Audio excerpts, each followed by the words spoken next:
Hello friends, नमस्कार and welcome to समाधान। साथियों, उम्मीद है कि आप सब अच्छे होंगे और साथ ही साथ आपकी स्टडी भी अच्छे से चल रही होगी।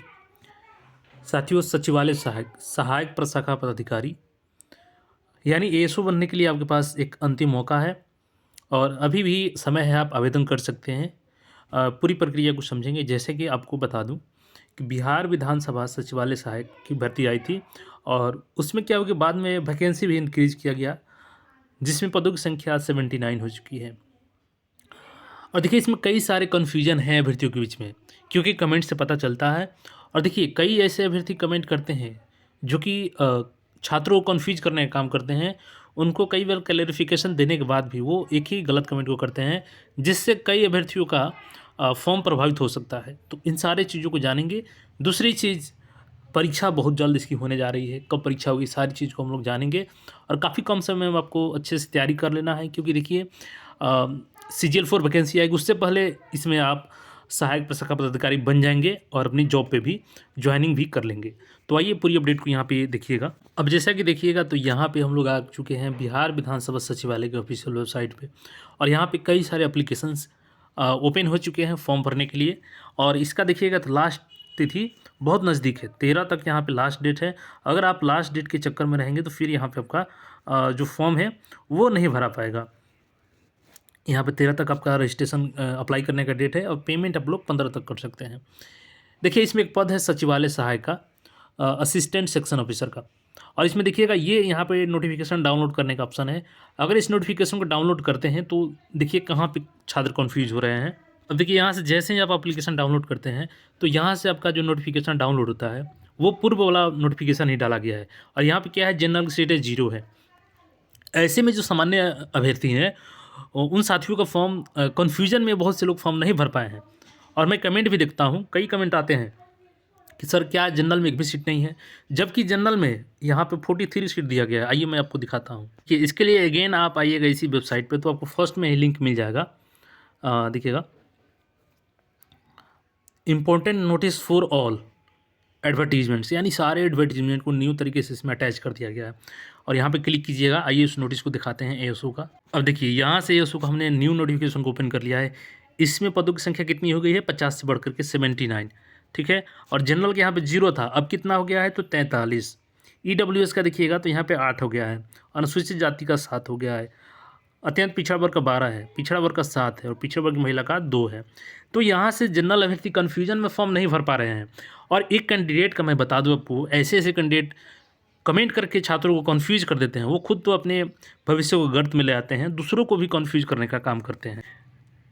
जब मैंने इस वीडियो को रिलीज़ किया था तो उस पे एक कैंडिडेट का लगातार मैसेज आ रहा था कि सर आपको जानकारी नहीं है, नोटिफिकेशन अध्ययन कीजिए, आपको बताने नहीं आता है, 0 सीट है जनरल का। मैंने उस अभ्यर्थी को कितना बार कमेंट किया कि जाओ मेरा वीडियो देखो, उसमें डिटेल्स में मैंने बताया है कि 43 सीट है, लेकिन वो मानने को तैयार ही नहीं था। अंत में मुझे उस छात्र को ब्लॉक करना पड़ा। क्यों? क्योंकि उसके कमेंट से कई सारे अभ्यर्थी कन्फ्यूज हो रहे थे, जो सामान्य अभ्यर्थी हैं। उनका भी सवाल था कि सर 0 सीट है तो हम लोग कैसे भरेंगे, जबकि यहाँ पे सीट क्या है, 43। अब हो सकता है कि वो छात्र को जानकारी नहीं हो, बार बार गलत जानकारी दे रहा हो, या उसका एक और मकसद भी हो सकता है कि वो छात्रों को मैनिपुलेट करना चाहता था। क्योंकि कई छात्र होते हैं, उनका ये टारगेट होता है कि जितना कम फॉर्म आएगा उतना हमारा सिलेक्शन का चांस बढ़ेगा, जबकि ये गलत चीज़ है। आप जितना अच्छे से तैयारी करेंगे तभी आपके सिलेक्शन के चांस बढ़ेगा, क्योंकि कंपटीशन काफ़ी है। ऐसा नहीं है कि एक अभ्यर्थी का फॉर्म नहीं भरने से आपके लिए कंपटीशन आसान हो जाएगा। तो कई सारे छात्र हैं जो गलत जानकारी कमेंट करते हैं मैनिपुलेट करने के लिए कि अन्य छात्र इस फॉर्म को ना भरें। तो जनरल अभ्यर्थियों को मैं सलाह दूंगा कि आप ज़रूर से ज़रूर फॉर्म भरें। 43 सीट है, कम सीट नहीं है। 79 में टोटल 43 सीट केवल जनरल के लिए है। अब देखिए, एक और कैंडिडेट कैसे ही कमेंट आया था। देखिए, आज ही का कमेंट है आज की वीडियो पे। अवधेश कुमार, नाम भी इनका गजब का है, अवधेश कुमार, अवधेश नहीं, अवधेश कुमार। और इन्होंने कमेंट क्या किया है कि 2022 से निकलवा ही रहा है। देखिए परिभाषा, देखिए ये संस्कार का परिचय छात्र अपना दे रहा है। कुछ पता है ही नहीं, यही ऐसे ही कुछ भी। अब देखिए, ये CGL 4 का वीडियो था, मैंने बताया था कि एएसओ का सीट गाइड के पास पहुंच गया है। अब इस छात्र का कहना है कि 2022 से आप CGL 4 का वैकेंसी निकलवा रहे हैं। अब इस छात्र को कौन समझाए कि 2022 में ऑलरेडी CGL 3 आया था, जो कि परीक्षा 2023 में सारी कंप्लीट हुई, पेपर लीक भी हुआ था, फाइनल प्रक्रिया उसकी 2023 में ली गई। अब ये छात्र का कहना है कि 2022 से CGL 4 निकलवा रहे हैं। भैया, आपको पता नहीं है, CGL 3 ऑलरेडी 2022 में आया था, तो CGL 4 कहाँ से आ जाएगा भाई? तो देखिए ऐसे छात्र होते हैं जो कुछ भी कमेंट कर देते हैं। तो आपका भी फ़र्ज़ बनता है, अगर आपको वीडियो में जानकारी मिली हो, तो अगर कोई छात्र गलत कमेंट करता है तो उसमें आप सही जानकारी दीजिए ताकि अन्य छात्र को बेनिफिट मिल सके। अब इसी कमेंट की वजह से जो पिछला छात्र कमेंट किया था कि इसमें से ASU का 0 सीट है जनरल के लिए, जबकि सीट कितना है 43, तो उससे कई छात्र मैनिपुलेट हुए होंगे।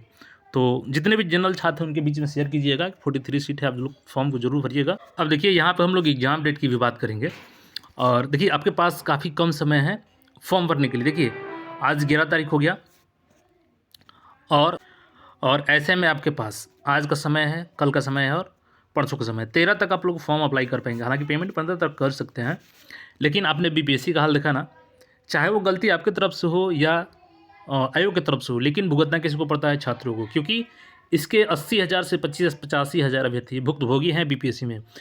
हो सकता था कि उसमें से कई फ्यूचर के अधिकारी बनते, लेकिन उनको अवसर ही नहीं मिला। तो जब अवसर ही नहीं मिलेगा तो आपकी तैयारी धरी की धरी रह जाएगी। तो इसीलिए लास्ट डेट के चक्कर में ना रहें। 2 दिन में हो सकता है कि सर्वर व्यस्त हो जाए और आपका फॉर्म छूट जाए। तो आज ही इस फॉर्म को जरूर भर ले जो भी नहीं भरे हैं, खासकर कि जनरल अभ्यर्थी, क्योंकि इनके बीच कन्फ्यूजन था कि पहले 0 सीट था लेकिन अभी 43 हो गया है। तो किसी को पता है, किसी को पता नहीं है। एग्ज़ाम डेट की देखिए बात कर ले साथियों, तो ऑलरेडी एजेंसी का चयन हो चुका है। ICEF जो कंपनी है, बेंगलुरु की कंपनी है, यही आपकी एग्ज़ाम कंडक्टिंग एजेंसी है। और पूर्व में जो फॉर्म भराए थे उसका ऑलरेडी डेटा आयोग को मिल चुका है, उसको शॉर्टलिस्ट किया गया है। और जो नए आवेदन होंगे, इसीलिए इसमें कम समय दिया गया है कि 13 तक, यानी 15 तक सारी काम हो जाएगी। उसके बाद 1 सप्ताह का काम किया जाएगा इस पे, एप्लीकेशन पे, उसको शॉर्टलिस्ट कर लिया जाएगा जितने भी आवेदन हैं उसके अनुसार। बहुत जल्द आपका नोटिस जारी हो जाएगा और आपका एग्ज़ाम जो है वो मोस्ट प्रोबेबली, जैसे कि अपडेट्स मिल रही है कि जनवरी में कंडक्ट कराया जा सकता है, क्योंकि ऑलरेडी इसकी एजेंसी का भी चयन है। तो इसको एजेंसी का चयन करना नहीं है, सारी काम ऑलरेडी प्रोग्रेस में है। और इसका मेंस भी बहुत जल्द होता है, जिसका मैंने क्वेश्चन भी करवाया है। तो जाइए देखिए, और आगे भी मैं कोशिश करता हूँ कि आपको क्वेश्चन प्रोवाइड करा सकूँ जैसे जैसे क्वेश्चन मिलते हैं।